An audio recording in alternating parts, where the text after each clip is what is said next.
This is another story that was originally posted on my website and still reading from Real Weird.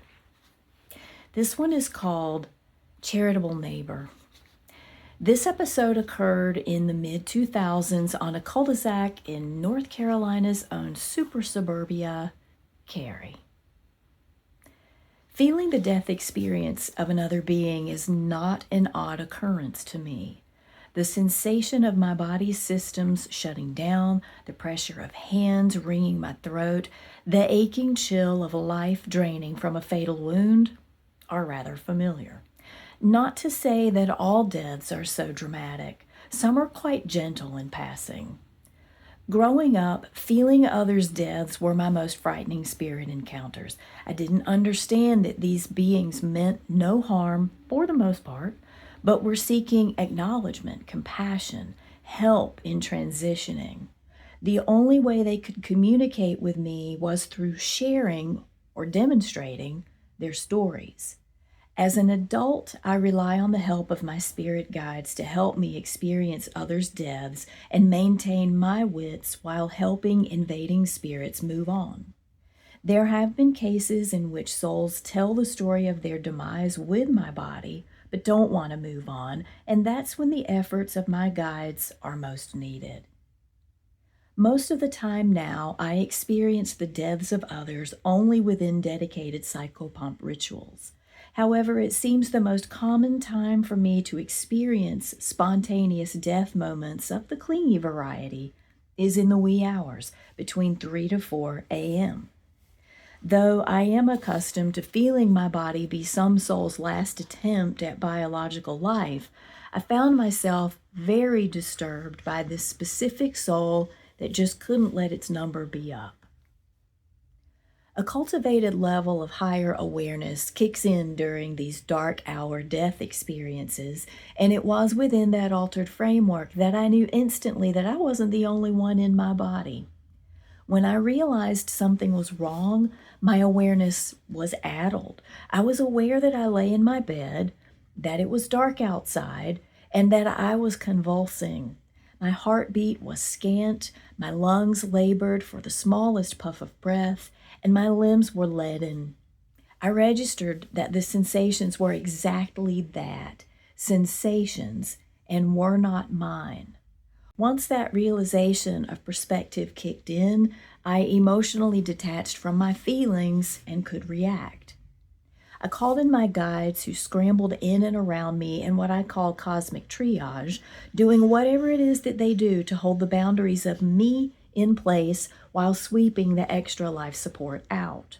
I attempted to speak with just them and at no response decided to just observe and wait it out patiently.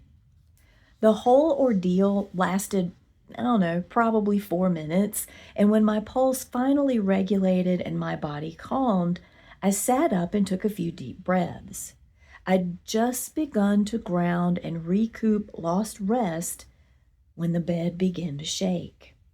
Looking over, my partner lightly convulsed. I've mentioned before that I'm willing to walk a long line of allowance in the work that I do, but when it turns to real threat, I get very angry, and that's always when things get interesting. The spirit had been evicted from me, but had hopped into my lover. Immediately, I called in the directions and began to track the spirit.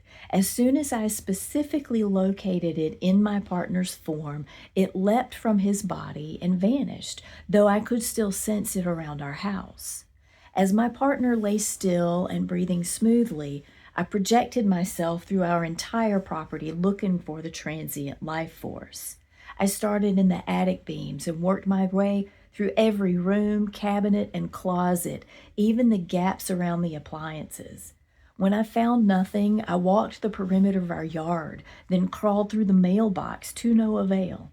I could feel that the spirit was still there, but I couldn't track it. It was dodging me completely.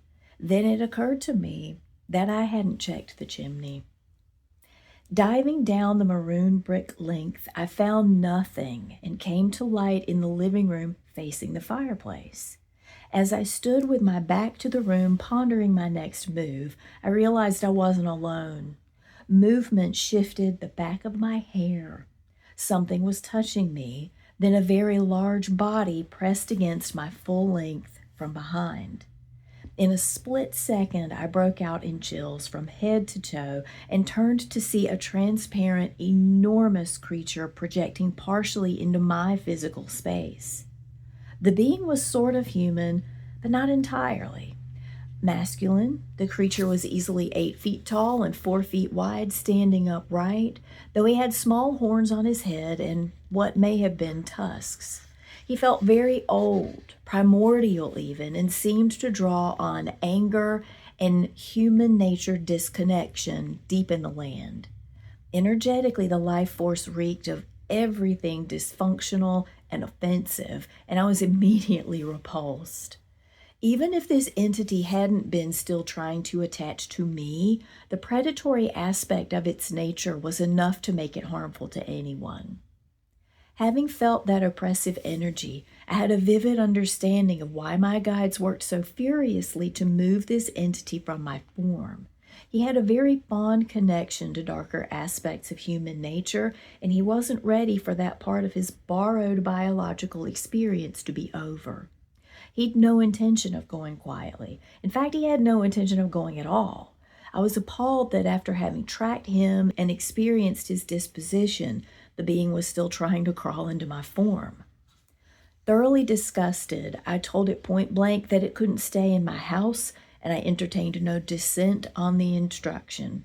The being didn't want to move into source space. I coerced it as far as the divide between our house and the neighbors, but couldn't budge it from our property. I knew I couldn't force it the rest of the way, and I couldn't just block it out of our etheric space. The being was revolting, and I couldn't just abandon it to turn up on the neighbor's doorstep. I called in my guides to deal with it the rest of the way, then watched, trembling from my vantage point in our bed, while my spirit teachers lifted the wayward spirit. No sooner had I returned fully to my body and opened my eyes than all around our cul-de-sac, home security alarms went off in tandem. Over the den, my partner sat bolt upright in bed and asked me what had happened. All he recalled was having a bad dream, though as I recounted the series of events, he nodded. He'd felt something in his body earlier than the convulsing, only he thought it was a dream. Then, as we settled back to bed, the screeching siren of an emergency vehicle pierced the night, its flashing lights coming to a stop at a house in the cul-de-sac behind ours. My partner and I looked at each other, eyes wide. I don't know what happened that night. I don't know if indeed a neighborly host in the other cul-de-sac died, sending its sinister visitor to make house calls in hopes of finding a new biological real estate. I know that I'm eternally grateful to be able to do the work that I do and for the support and wisdom of my spirit teachers. An addendum to this experience occurred a couple of years later. Having based my shamanic practice in our home, I made regular sweeps of errant energy to keep the domestic and etheric bliss as balanced with the land elders and nature spirits as possible.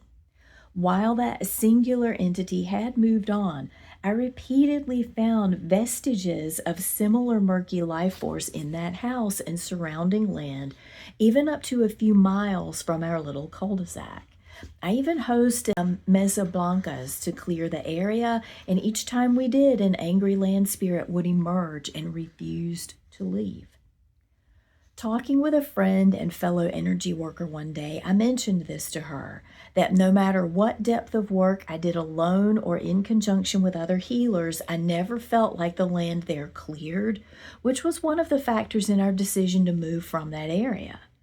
My friend's expression went peculiar as I spoke. Then she told me an interesting story. I didn't grow up in that area, though as an NC native, I passed through it many times going west before it became the super suburbia that it is now. I can vividly recall the woods and bee supers edging the fenced yards of white frame houses that dotted meadows surrounding Hemlock Bluffs and what is now a major shopping development nearby. My friend not only remembered the area that way also, but she knew the woman who had owned a huge tract of that land. She said that about 25 years prior, the old woman who owned the land had been conned by the developer of that shopping center. Help failing at the time of the sale, the woman relinquishing of the land rested contingent on one demand, that the developer not take down the beautiful pine and oak trees that dotted the land. Of course, the young man had no intention of honoring that agreement, and he raised the soil bare of every growing thing. When the old woman saw what he'd done, she cursed the land and told him that the shopping center would never prosper. That's all well and good. Who doesn't love an old woman done wrong gets her comeuppance story? But it doesn't end there. I watched that shopping center come in with the first ultra-modern theater, mega gym, multi-leveled fountains, upscale restaurants, spas, parking deck. This shopping development was the prototype of the current development that is sprawling mini cities in suburbia now. It was the area's preeminent one-stop entertainment facility. There was nothing like it at the time in the Triangle area, and one by one, every shop that went in it failed. No one could figure out why. By every estimation, that development was the cutting-edge effort of the town's commercial offerings. It certainly made no sense to me that relatively nothing could sustain there, and what did was by a slim margin. My friend went on to tell me that around the same time that I was releasing work on the life force that I had found in the area, a relative of the woman who had cursed the land came to her and told her what had happened. Desperate to return a profit, the now mature developer asked the family member to release the curse. The old woman had died years ago, and her remaining family didn't know how to undo it. They asked my friend to go to the shopping center and lift the curse. The family member and my friend completed a ritual to release the curse, as well as to heal the rift between construction and the land elders and nature spirits. Within a year, the development was under contract with a construction company and began renovations. Just this year, it reopened with a few stores, none of which are the original retail features. In addition to the new spas, fancy eateries, and high-end markets built into the hill's natural slope is a water fountain, which winds through the center of the plaza, a playground, and lots of trees. Was my ghastly night visitor connected to the events at the shopping center? My feeling is that my guy was causing trouble in the area well before that shopping center broke ground, but conjoined anger fueled both rifts. What was evident to me in the two stories, though, was that the land was speaking its hurt. Each in our own way, we heard it and responded. Whatever led to the anger and breakdown between humans and nature, after giving the land attention, all was quiet.